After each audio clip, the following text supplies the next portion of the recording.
আসসালামু আলাইকুম বন্ধুরা, আজকে গরুর গোশত রান্না করব। তো মশলাটা এটা সুন্দর করে কষাই নিলাম, সব মশলা দিয়ে একসাথে কষাই নিছি। এখন গরুর গোশতটা দিয়ে দেব।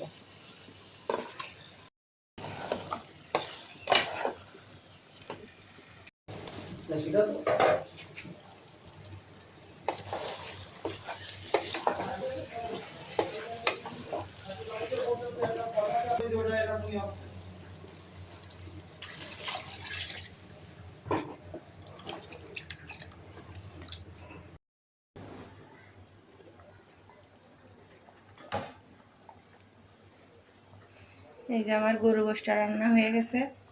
এখন এই যে পুরো মশলা দিয়ে দেবো, জিরে আর গরম মশলা বাইটে রাখিছিলাম আগের থেকে, আমি একটু বাইটে রাখি, সুবিধা হয় রান্না করতে।